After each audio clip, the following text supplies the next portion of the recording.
This is Pete Moore here on Halo Talks NYC. I'm here with Keith Nowack, the founder of 10,000 Apparel, which you are going to hear about soon if you don't know about it already. A fellow soccer player, so always nice to have another athlete in the room, and a retired one as well, so you don't make me feel jealous. And we're going to talk about his experiences as an athlete, then as an investor, as a founder of the business, and then also really focus here today on managing a company that you've got angel investors and strategic investors, how you communicate with them, how you keep them up to date on what's going on, the good, the bad, and the exciting and the ugly, and the benefits of that, and kind of talk about some of your war stories and your successes, and know that this is a roller coaster that you signed up for. So welcome to the show, and why don't you give your background and tell us who you are, and then we'll take it from there. Great. Well, thanks for having me. Really appreciate it. This is very cool. So I guess start at the beginning really briefly. Grew up in New Jersey, playing soccer very seriously. So kind of that point, all my life, as long as I can remember, I've been into athletics, fitness, health and wellness. Played very seriously growing up. My first goal was to be a professional soccer player in Europe. That's where the best were. My mother was born in Italy, so I kind of had an affinity for Italy. And so in high school, I got a chance to go play with some teams from the States to go there, and I started asking around and got hooked up with a guy who put me in touch with a few teams for trials during the winter break of my senior year. I ended up getting picked by a couple of those teams and played professionally for a year after high school in Italy before going to college. The goal was to kind of make it at that level and higher, ideally, but didn't turn out exactly the way I What position were you? Play outside midfield, sort of winger, back in the old 4-4-2 formation days. Yeah, sure. Now they got all kinds of crazy formations that they play. Yeah. I always like when I had a striker and a sweeper, so I had a little more on the defensive side. Yeah, so yeah. I like the back heavy formations for sure. So it was an amazing time in my life. I learned a lot. I was 18 years old when I went out there. And so. Just learned a ton. It was my friends sort of say my life peaked at 18 years old. It's been downhill since because I was, again, paid to play a sport, and they covered my car, my apartment, all of the food. My girlfriend didn't speak any English. It was fantastic. And so it was awesome. But ended up coming back and going to school. Went to Boston University, studied philosophy.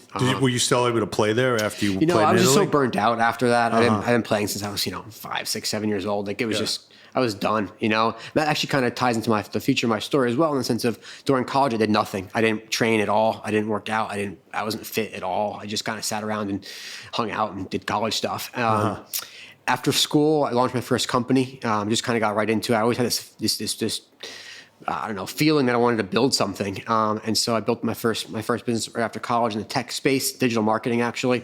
The business was doing all right, but kind of going sideways a couple of years after school. And I was real depressed and kind of just like, you think you're going to launch a company and be like this great entrepreneur and you're going to crush it and everyone's going to be super successful. And sometimes it's not a straight shot, right? Yep. And my father has been a runner his whole life. I was home one weekend. He was like, "Why are you so depressed?" I was like, "Because my company sucks and this, that, and the other." And he's, "You got to get your endorphins going again. You got to start training again." And I was like, I don't want to train. Like I'm an athlete. I play sports. I don't want to just run for the sake of it, right? He convinced me. I signed up for a half marathon. Long story short, that turned into multiple half marathons, turned into marathons, turned to Ironman triathlons. So last 10 years, it's been kind of an endurance-focused lifestyle, really. And so just got really addicted to that lifestyle of progression, running 2 miles and 5 and 10 and whatever. And so, just a long way of saying, again, just been kind of involved in fitness my whole life. And then professionally, after building that company, I did a couple others. Some were successful here and there, nothing really, again, taken off, but learned a lot of lessons the hard way. And then got hooked up with... an individual angel investor who was a limited partner, an LP in a bunch of VC funds. He wanted someone to kind of come in and lead his personal angel investing, someone who had a bit of a network in the entrepreneurial world.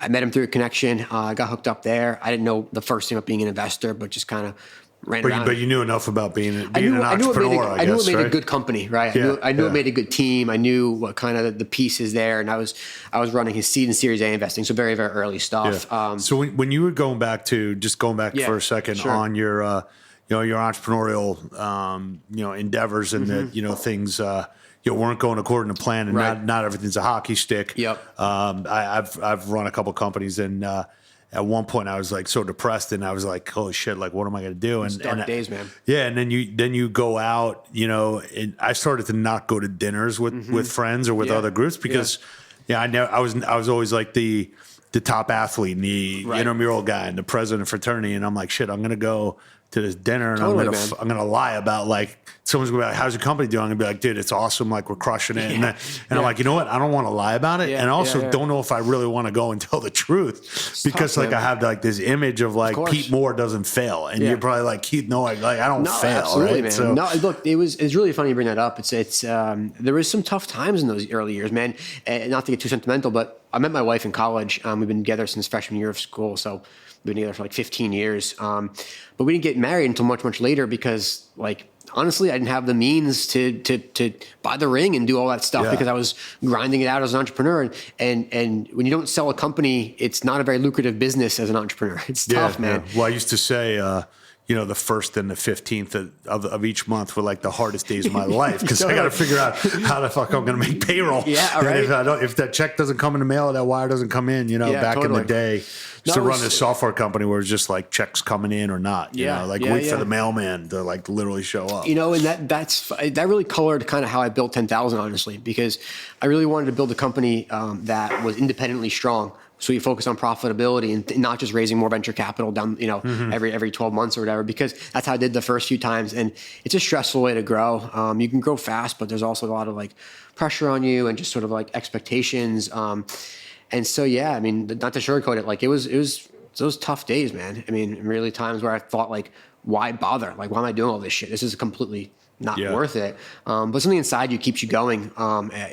Maybe it's a vision, maybe stupidity. I don't know what to call it, but it didn't let me quit. Well, I think the one thing that they definitely did not teach when I went to Emory or went to business school, they don't teach anybody like this is how you fail, this is how you handle it, this is how you wind something down. Like there's no class on that, right? Not at all. And there's also we bring it up this morning, but there's no like entrepreneurial therapy class that I can go to like once a month or once a week and be like, hey guys, am I completely insane, or is everyone else fucking insane here also? You can't confide in your employees, right? Because they got to see this picture of strength, right? Yeah, you can't confide in your wife because you're like, things are great. Don't worry about the money. It's fine, right? You can't confide in your friends because they think, it's very lonely. Being an entrepreneur, being a founder is very, very lonely. And not people talk about it, but it is. Yeah. Well, I think that's something when they talk about like, everything related to people's stress and mental health and, they feel like that's like, okay, that's the masses and like these people that are running companies and that have like a C-level position or an entrepreneur, they feel like somehow we're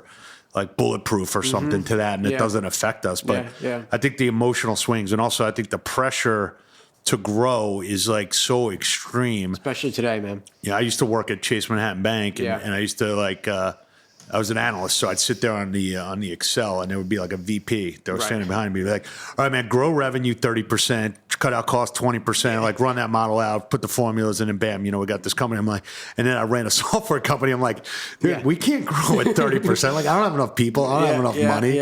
Like, the sales cycle's like 6 months if I'm lucky, you know. So it's like, okay, this is like what you guys think happens, and like this is like the real world, right? Yeah, totally. I mean, especially today, also with like all the blogs about like this entrepreneur in the press. I think that everyone paints with a very rosy picture, right? Like you launch everybody's company, highlight reel, right? Everyone crushes it. Like everyone's always crushing it, right? There's no one who's like, yeah, man, shit just sucks right now, and no one ever says that. And to your point, like I really stopped kind of hanging out with people back, during those times. Cause I was just like, I don't want to deal with this BS. And also, my friends' time were like in finance, and everyone's like, they're crushing it too. Everyone's like phenomenal, right? I'm like, what's wrong with me? Like, am I like the one dark spot on the planet? It's nuts. Yeah, I unplugged. And as an athlete, you got like you're in it to win it, like every day. Man, and you're like leaving it on the field, and you're trying to leave it on the field as an entrepreneur. It's I feel like my competitive side is my biggest strength and also my biggest weakness. Honestly, like I will fight to the damn death, but I also don't know when to quit sometimes too. You know, which can be a good thing, but also I think you need to learn about yourself how you deal with those moments when you're like quitting is actually, the move. Yeah, so I'm showing Keith here. There's a copy of our calendar. So I was helping a buddy of mine sell his company a couple of years ago, and he used to play soccer with me. This guy, John Walper. Yeah. And he was trying to sell his business. He had a bad partnership. Company wasn't doing well. And he's like, bro, every day I feel like I'm losing. So I'm like, all right, let's take a calendar and let's see if you win any day, just subjectively. So we made up these calendars where you basically do a win-loss. That's really cool. Every day, because people think like they go into the business world and you're what are you going to be, 30-0? Like it's not. That's not going to happen, right? No. So we got about a couple thousand of these out there. That's really cool, man. Yeah, I like so that. that's I for you. got a lot of intraday and inter-day losses and wins too, right? Noon was a good hour, but then 2 p.m. sucked. Yeah. You know. So as you went through that on the entrepreneurial side and ran these companies and understand like the volatility of it. It's like a stock, or like a Bitcoin. Like this, I'm going up and down. Like I'm being traded. Yeah, right.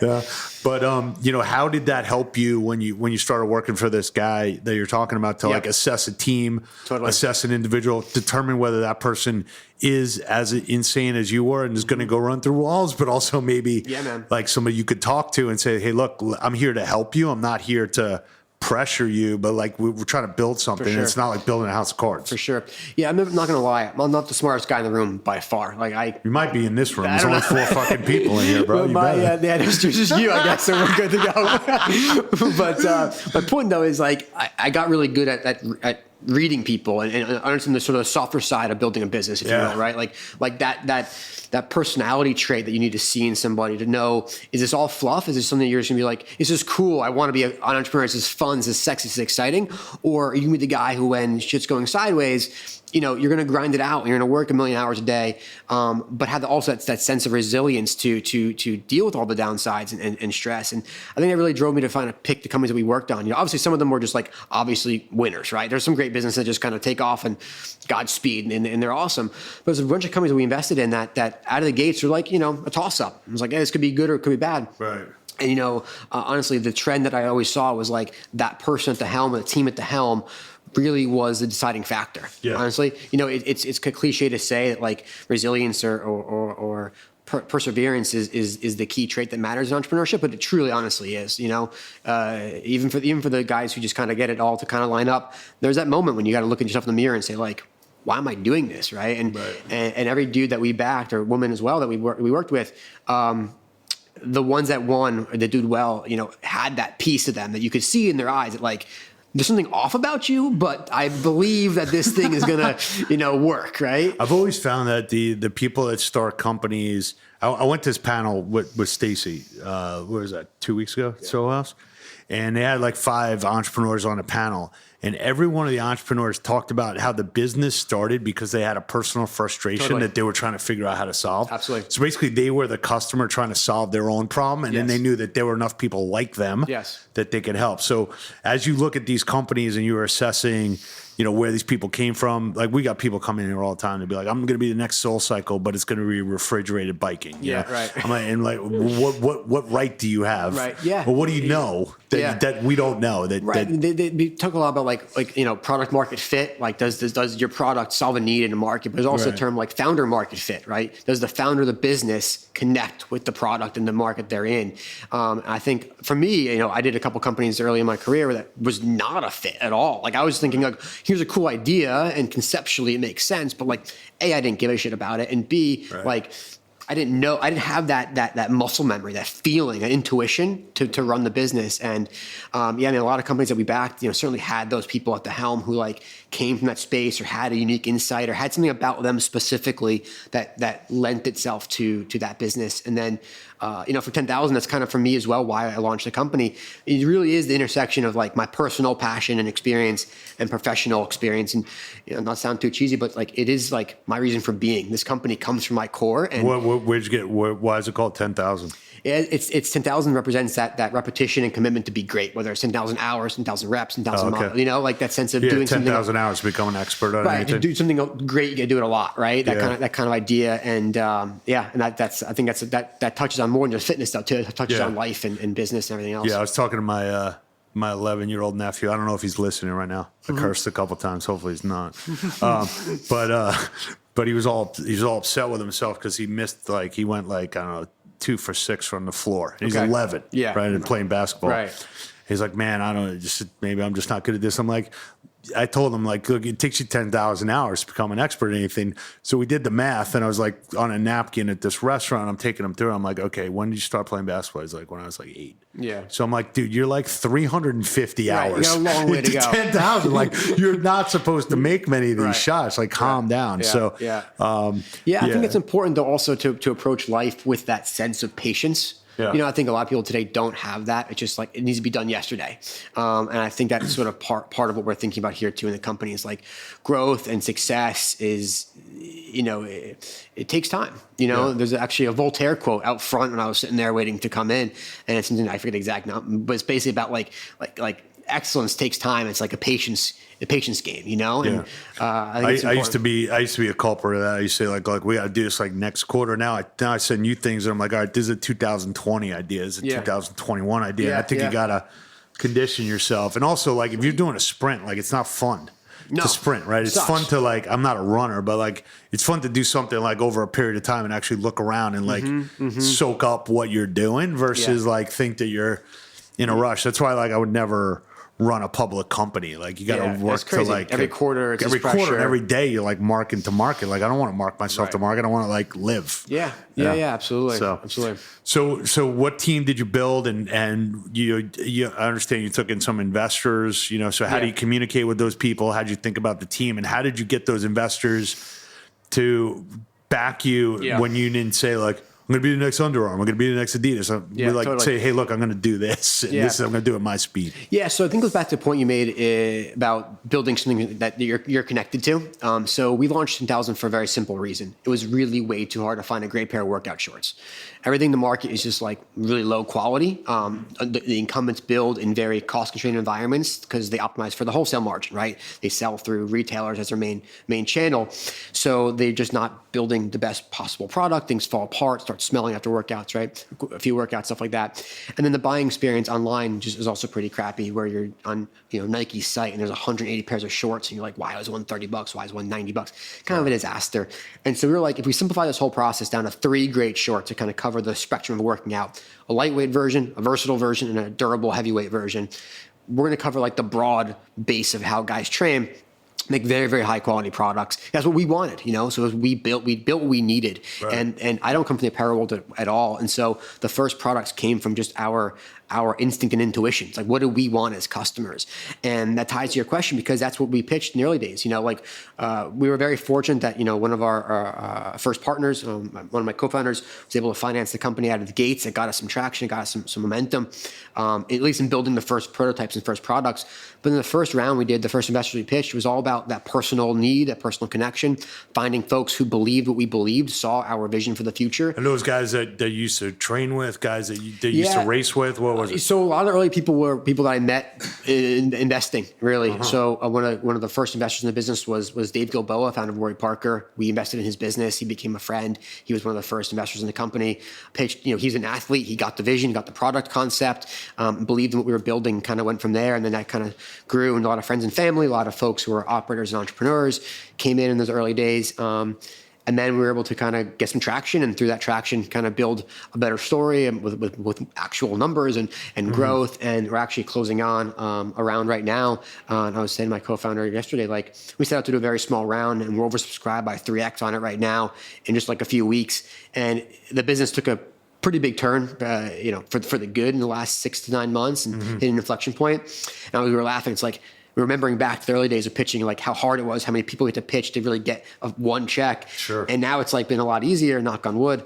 It's like amazing how once a business does well, it's just like, here's my numbers. It's a feeding frenzy. And things kind of grow. But it took a long time to get there. You know, it took us 4 years since we had the first idea to be here today. And a lot of blood, sweat, and tears went into that.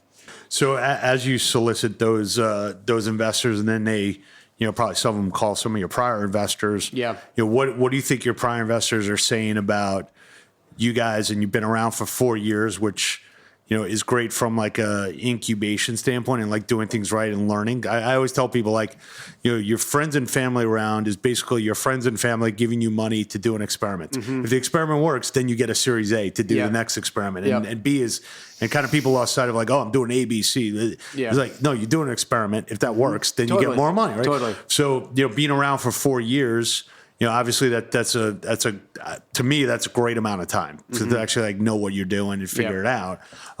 When some of these other investors have come in and do a reference check on you, what do you think they say, or do you know what they say? Why should I back these guys? Yeah. So just to clarify, 4 years since inception, since concept. So 1 year to build the first product, and we launched in early 2016, basically. So like 3 years of business. Okay. I'll tell you a long story about how our first year in business was actually kind of a really crappy year in business. We were out of stock most of that time. But to answer your question directly, one, I think, again, it's that personal connection. Like another one of our big investors, a guy named Brian Spaley, launched Bonobos and Trunk Club, very successful guy. He's been a great supporter and great believer in us. And then he's also been told a lot of folks also to invest in the company along the way. Yeah. And I think he references a lot, just like my personal background as an Ironman, as an entrepreneur, kind of like that, just personal professional integration, that who we are as people. And then honestly, like one of our biggest strengths in the business is we're scrappy as hell. We've raised very little capital to get here. We've gone a very long way with that money. We're very focused on profitability, unit economic, positive stuff. And so that, I think today, especially in this day and age of like overfunding and kind of like a feeding frenzy with investors, like it's a bright spot to have a business that's focused on actually building a healthy company along the way. And so, that's another thing I think that our current team is supportive of and respects and appreciates our focus on it. And what are you doing with your past investors? Are you doing do monthly updates, quarterly updates? Is there a portal? Do you call them like when you feel like it, when you feel like it's comfortable? Yeah. So honestly, for a long time, I was really bad at it. Just, you're consumed every day with just the day-to-day building and the stress and the fires you're putting out. But, I realized myself, and I'm not sure if I can take credit for this entirely, this concept, but, the best companies, there's a correlation between really good companies and sharing a lot of information with your investors, right? Open, transparent communication with your investors, whether it's correlation or causation, I don't know, but there's a connection there between that and success. And so that kind of just eventually like burrowed a big enough hole in my brain where I was like, I got to get better at this. And so for like basically all of 2018, 2017, 2018, I did monthly updates, but found it to be very time consuming and almost too granular, too reactionary, to share information on. So now I do bi-monthly updates every 2 months. Yeah. I put the 2 months together, do an update by email, and then jump on phone calls with people who want to. But I break it down very simply. It's like an overview section. Like if it's, you don't have time, like here's what we're doing, here's the highlights. Then I get into numbers, sort of month-to-month growth, year-over-year growth, things like that. And then I get into a whole section on product for the past 2 months and next products evolution, and then marketing, and then team. So very simple breakdown, pretty formulaic right now. I can kind of bang them out in an hour now every 2 months, and keeps everyone in the loop. And I think it became a very good system for us. And obviously it depends on the business and how you want to scale your communication, but that's been a form that's worked really well for us. Yeah, and some of the things that I've seen, and I've been on both sides of the table. So, when I have investors, I try to over communicate to them, because when I do need them, I don't want them to think that I'm calling because I need money or I got a problem. I want them to pick up the phone, not knowing if they're getting good or bad news, or like just want to check in and shoot the shit with them, because they'll always take the call. Yes. And when I have bad news, they'll say, okay, well, I'm fine with the bad news because I heard the good news last month, or so I just as words of wisdom on the phone here is that over communicate with people that give you money, and then when you need their money, they'll probably be there for you, because they, part of this is like an investment. Part of it is, they want to see people around them succeed, so they want to help, but they're also willing to. What I found is that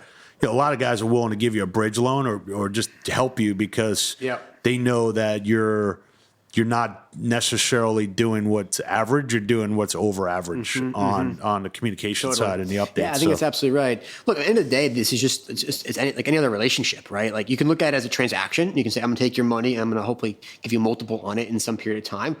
Or you can look at it like a human being and be like, we're in business together. We're partners. And so if I stop communicating to my co-founder, it would be a really crappy way to run a business.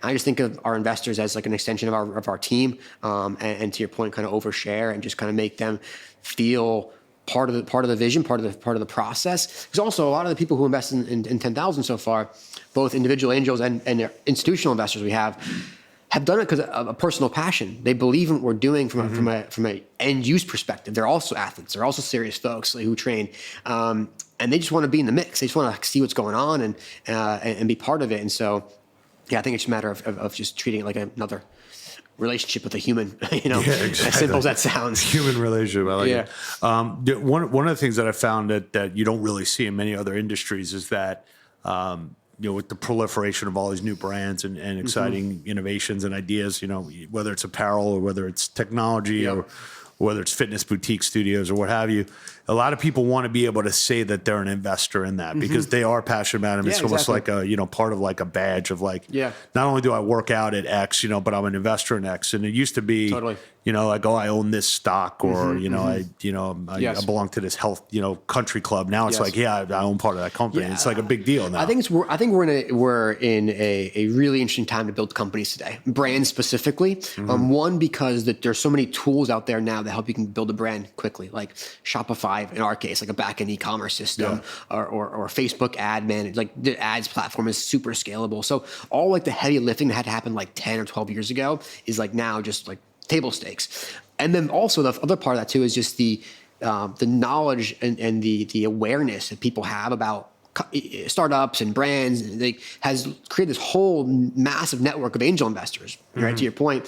And, now it's not just about going and pitching like these big, fancy VC firms and trying to get this one partner to agree to your deal. Your network of potential investors is massive now. Yeah.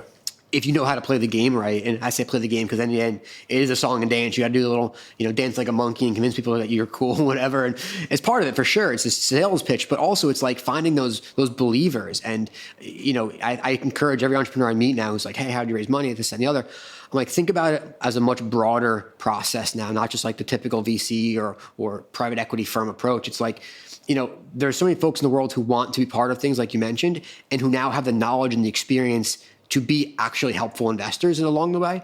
And so I think we've created a moment for just a golden age of building brands. I think there's gonna be so many more great brands built over the next, 5, 10, 15 years, everyone owning a slice of a market, being the best in the world at their thing.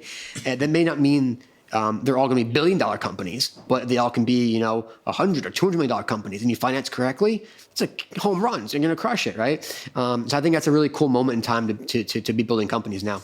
Well, I think also, if people have the desire to say, you know what, I'm going to build a company. It doesn't have to be a billion-dollar company. I'm going to buy, let's say, 10,000 gets to $30, $50 million revenue business with 20, 30% margins. You're employing, 50 people here, and you're employing, a couple hundred people where they're producing the product. Like sometimes people come into companies and they look at it and say, oh, what's your profitability? It's like, well, hold on a second. Yeah. Like in our portfolio of companies, there's like 150 people that are getting a paycheck. Totally. Let's talk about that for a second. Absolutely, man. Yeah. And they're not putting a suit on. They're not, doing something that they suck. Yeah, I feel bad about creating jobs, right? Is like a buzzword, but like I think creating like lifestyle also matters too. To your point, like a lot of the guys that work with us right now came from very big companies, doing making a lot more money, frankly, than we can pay them right now. But we've given a chance to kind of be part of something cool and a flexibility around how they work, where they work. Like that's part of success too, right? Is being happy with your life, not just making a bunch of money. And I think that's.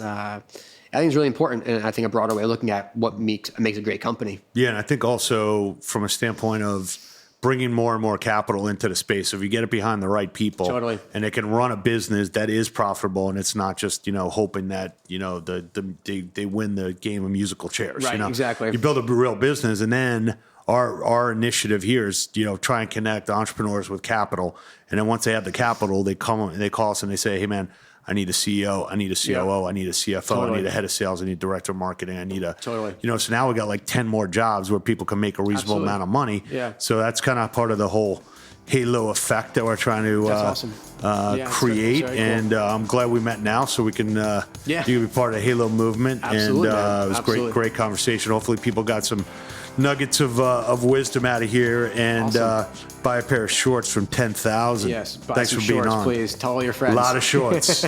Global warming. Exactly. Short it up. That's perfect. Thanks for coming on. Thank you so much, man. Appreciate it. Thanks.